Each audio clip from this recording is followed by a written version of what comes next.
Social media के मेरे दोस्तों, आपको मेरा सादर नमस्कार।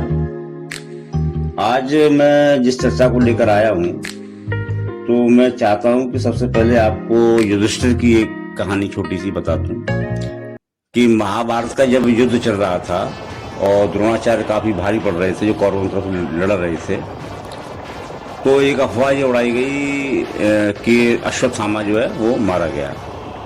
और अश्वत्थामा चूंकि द्रोणाचार्य का एक तो पुत्र था और एक हाथी भी था, तो हाथी को मार करके ये अफवाह उड़ा दी गई कि अश्वत्थामा मारा गया ताकि द्रोणाचार्य जो है परेशान हो जाएं और वो युद्ध करना रोक दें। तो द्रोणाचार्य को अफवाह पर थोड़ा भरोसा नहीं हुआ, तो उन्होंने युधिष्ठिर से पूछा कि वो ये समझते थे कि भाई युधिष्ठिर जो है वो हमेशा सत्य बोलते हैं। तो उन्होंने युधिष्ठिर से पूछा कि क्या अश्वत्थामा मारा गया? तो युधिष्ठिर ने बड़ी चालाकी से इसका जवाब दिया। उन्होंने कहा कि हाँ, अश्वत्थामा तो मारा गया, लेकिन ये नहीं पता कि वो कोई व्यक्ति है या हाथी है। अब यही जो है युधिष्ठिर का सबसे बड़ा झूठ था।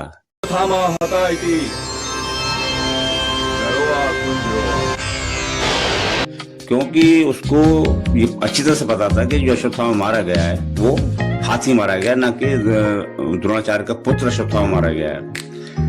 तो ये जो चालाकी भरा झूठ था और उसको सत्यवादी मानते युधिष्ठिर को, तो मेरा ऐसा मानना है कि ये बहुत ही गलत धारणा है कि युधिष्ठिर जो सत्यवादी थे। खैर, अब मैं इस कहानी को तो यहीं खत्म करता हूँ। आप ये थोड़ा पहले प्रेमानंद जी की क्लिप जो मैं आपको दिखाना चाहता हूँ महाराज जी की, उसको आप देखिए।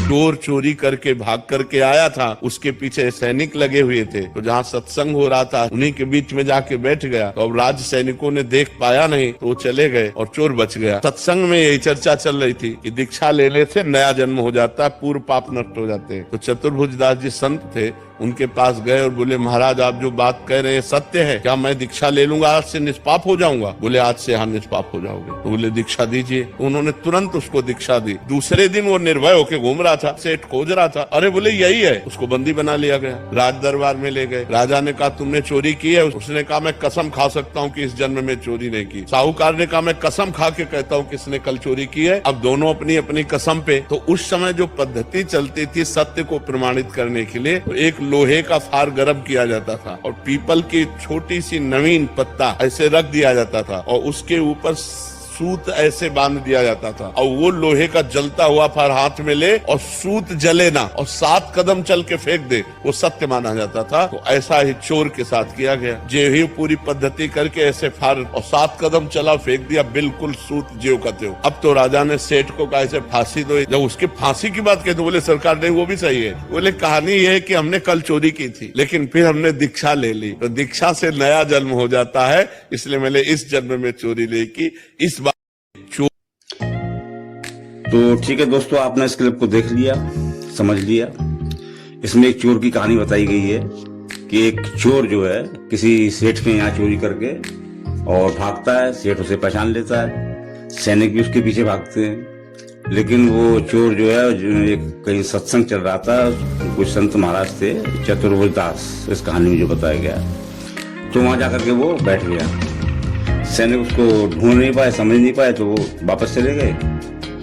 और चतुर्भुज दास जी जो है ये कह रहे थे कि भाई जो दीक्षा ले लेता है उसका नया जन्म हो जाता है, उसके सारे पिछले पाप जो है खत्म हो जाते हैं। अब जिस चोर को लगा कि ये तो बड़ा अच्छा मौका है, तो उसने उनसे कहा कि महाराज जी क्या ये संभव है कि मैं दीक्षा ले लूँ तो मेरे सारे पाप नष्ट हो जाएंगे? उन्होंने कहा बिल्कुल संभव है। तो उसने कहा ठीक है, फिर मुझे दीक्षा दो। अब तो चतुर्भुज दास जी ने उसको रात में ही, क्योंकि रात की बात थी, तो रात में उसको दीक्षा दे दी। अब एक सवाल तो यहाँ ये है दोस्तों कि चतुर्भुज दास जी को उस चोर को दीक्षा देने की ऐसी क्या जल्दी पड़ रही थी? क्योंकि दीक्षा देने के लिए कोई भी संत महात्मा या गुरु जिस शिष्य को दीक्षा देते तो उसको काफी थोड़ा परखते हैं, इंतजार करते हैं, ये नहीं कि तुरंत दीक्षा दे दें। स्वामी रामकृष्ण परमहंस ने भी और स्वामी विवेकानंद को जब दीक्षित किया था, दीक्षा दी, तो कई महीनों तक उन्होंने उसको परखा था। ऐसा नहीं कि तुरंत उसको दीक्षित कर दिया। खैर, अब हम इस कहानी पर जब आगे बढ़ते हैं तो चोर जो है बिल्कुल निडर होकर, निर्भीक होकर के कि अब तो मेरा नया जन्म हो गया है और मेरे पाप भी खत्म हो गए, तो अब तो मुझे कुछ होगा नहीं, तो घूम रहा था। अब सेठ ने उसको पहचान लिया अगले दिन। कह रही है वही चोर है, इसने मेरे चोरी की थी। अब वो उसको राजा के दरबार में ले गया। अब जब राजा के दरबार में उसको ले गया और कहा कि जिसने मेरे यहाँ चोरी की है, तो राजा ने उससे पूछा भाई तेरे सिंह चोरी की है। अब जिस तरह से युधिष्ठिर ने बड़ा चालाकी भरा मक्कारी भरा झूठ बोला था, उसी तरह का झूठ यहाँ चोर ने बोल दिया। उसने कहा नहीं महाराज, मैंने इस जन्म में तो जो है कोई चोरी नहीं की है। जबकि उसको ये मालूम था कि जो महाराज चतुर्दास कह रहे हैं कि मेरा नया जन्म हो गया है, तो मेरा नया जन्म कोई बायोलॉजिकल तो हुआ नहीं है भाई। मां नए जन्म का केवल इतना मतलब था कि उसका जो पुराना पाप का रास्ता था वो उस पर चलना उसने छोड़ दिया, अब थोड़ा सही रास्तों पर चलेगा, ईमानदारी रास्तों पर चलेगा, इस तरह से नया जन्म था। ये नहीं है कि वो मर गया था, मर के फिर उसका दूसरा जन्म हो गया था। खैर, तो उसने ये झूठ बोला, इसलिए मैंने आपको युधिष्ठिर की कथा सुनाई थी कि जिस तरह युधिष्ठिर ने चालाकी भरा झूठ बोला, उसी तरह का चोर ने भी यहाँ पर जो है वही मक्कारी भरा झूठ जो है बोल दिया कि इस जन्म में मैंने कोई चोरी नहीं की है।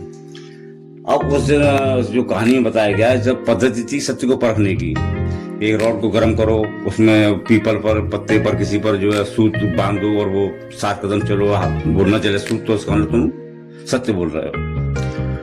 तो उस पद्धति पे चोर को आजमाया गया, भाई चोर सही हो गया। कहानी तो यही कहती है। तो राजा ने मान लिया कि भाई ये चोर जो है सही कह रहा है।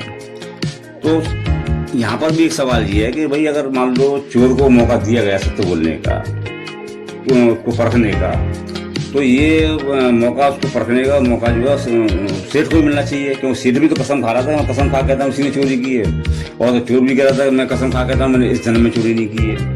तो वो मौका उसको क्यों नहीं मिला? अगर वो कोई ईश्वरीय पद्धति थी सत्य को परखने की, तो पहली बात तो ये कि वो ईश्वरीय पद्धति तुरंत पहचान लेती कि ये चोर जो है झूठ बोल रहा है, तो वो उसमें पास नहीं होता। चलो मान लो पास हो भी गया, तो वो मौका जो है सेठ को क्यों नहीं दिया गया, पहली बात।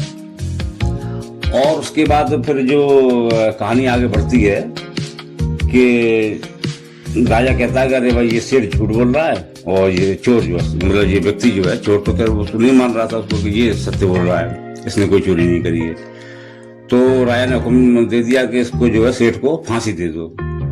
अब ये भी समझ वाली बात है कि एक आदमी केवल झूठ बोलने पर ही फांसी हो रही है उसको। हो सकता है चलो उस समय कोई इस तरह का दंड का इतना तगड़ा विधान होगा कि केवल झूठ बोलने पर फांसी। अब आजकल तो खैर हत्या पर भी, हर हत्या पर फांसी नहीं होती है, बहुत ही जघन्य हत्याओं पर फांसी होती है, लेकिन वहां झूठ बोलने पर ही फांसी हो रही थी। खैर चलिए, अब जैसे से उसको लगा चोर को अरे कि मेरी वजह से इसको फांसी हो जाएगी और इसका पाप मेरे से चढ़ेगा, तो उसका जमीर एकदम जाग गया और फिर उसने एकदम सत्य बोल दिया, नहीं नहीं नहीं ये सेठ भी सत्य बोल रहा है और चोरी तो मैंने की थी इसके यहाँ, और मैं तो इसलिए बोल रहा था कि मैंने दीक्षा ले ली है तो फिर मेरा नया जन्म हो गया, तो इसलिए मैंने कहा कि भाई इस जन्म में मैंने चोरी नहीं की है। तो मतलब ये पूरी तरह से एक खोखली कहानी है। और इस कहानी का जो गलत संदेश क्या है वो ये जाता है कि आज भी अगर मान लो कोई पापी टाइप के लोग या अपराधी टाइप के लोग जो है, उनको ये मैसेज जा रहा है इसमें कि भाई दीक्षा ले लो तो हमारे सारे तो पाप नष्ट हो जाएंगे और हमारा जो एक तरह से नया जन्म हो जाएगा। हालांकि अब देखिए इस चोर का भी मंतव्य ये था कि उसको इससे कोई मतलब नहीं, भगवान के रास्ते पर चलूंगा या नहीं चलूंगा, कोई अध्यात्म का रास्ता पकड़ूंगा कि नहीं पकड़ूंगा, उसको केवल अपने पाप से मतलब था, मेरे पाप खत्म हो जाए। और जैसे उसको लगा कि मेरे झूठ बोलने पर और सेठ को फांसी लग रही है, नया पाप हो रहा है, तो फिर वो असली अपने सत्य पे आ गया। तो मतलब ये है कि इस कहानी को से ये तो है कि लोगों को गलत मैसेज जाता है।